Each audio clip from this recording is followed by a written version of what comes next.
Hello, my friends. Welcome back to Cooking with Gloria. Today, I want to show you how to prepare the perfect red salsa with chiles de arbol. When I say perfect, it goes with everything. But first things first, my apron is on, my hands are clean, and I am ready to show you my ingredients.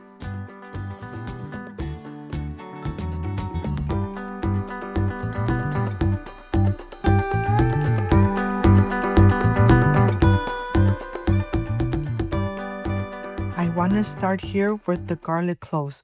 I have 4 garlic cloves that I'm going to wake up. Let me tell you, this red salsa comes out so delicious, but yet it's not too spicy. I'm adding chile de arbol, but I'm not adding too many. So here's how you make this amazing red salsa that goes with everything. When I say everything, believe me, it goes in scrambled eggs, it goes in tacos, it goes in crispy tacos, it goes in carne asada. You decide. I'm only chopping away the vegetables in little squares. This is so everything really absorbs those amazing flavors of the garlic and onion. I have the 3 tomatoes that I'm going to cube, and then I know that these ingredients you already have in your pantry. I know you have them. Do not add too many chile de arbos. You only need 8 or 10, no more than that. I'm adding about 10 and some are just really small. So here I'm going to add black pepper, salt to taste, 4 garlic cloves, half an onion, 3 tomatoes, and a little bit of the chile de arbol, 3 tablespoons of vegetable oil, and I am going to start with the onion and garlic. The onion and garlic are going to get caramelized, are going to release all those amazing flavors.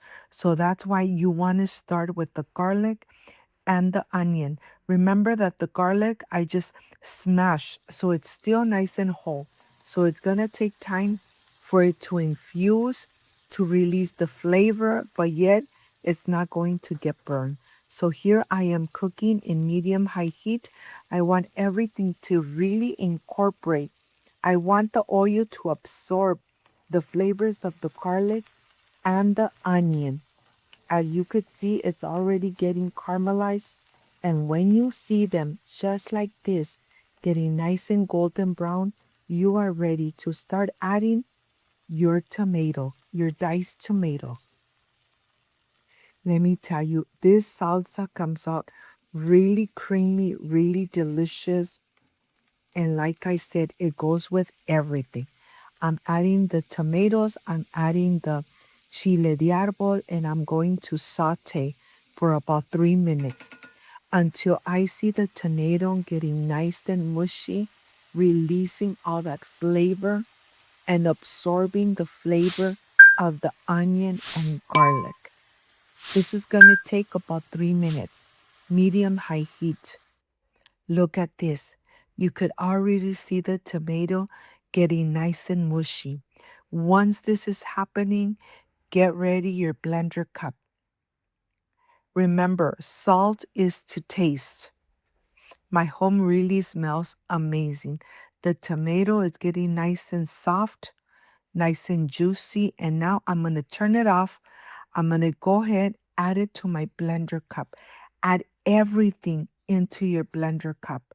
Once you add 1 teaspoon of salt, 1 teaspoon of black pepper, and of course, we are going to add 2 cups of boiling water. Yes, 2 cups of boiling water. You want the salsa not to be really runny, but to have a texture.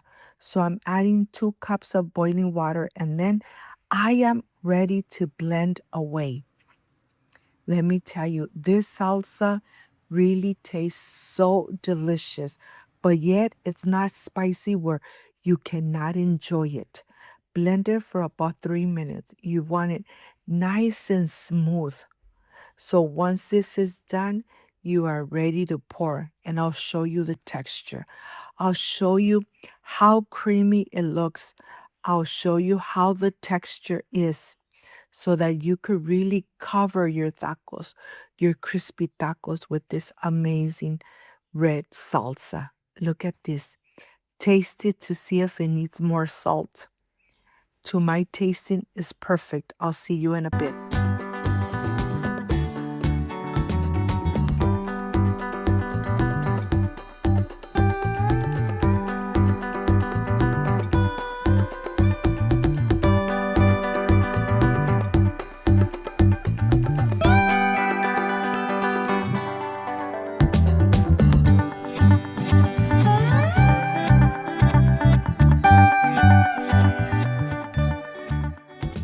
My friends, I am completely done with this red salsa with Chile de Arbol. Let me tell you, it goes with everything and it's not that spicy where you cannot enjoy it. But this is the part I love and enjoy tasting my recipes. And like I always say, don't dip your tostada into your salsa. So your salsa lasts much longer in your refrigerator. Excuse me. Mmm. Mmm. The flavor is so good. Amazing. Let me tell you, you could enjoy it in tostadas, in tacos, in everything. Mm, mm. If you like and love this amazing red salsa, like, subscribe, and share. And don't forget to push that notification bell. And if you did, leave it activated. So every time I make an amazing recipe, yes, you're going to be notified. Before I say I see you soon, I wish you nothing but the best. Peace and love. I love you guys. Thank you for being here. Thank you for being part of Cooking with Gloria. I will stay enjoying this amazing red salsa made at home with lots of love. See you soon. Bye bye.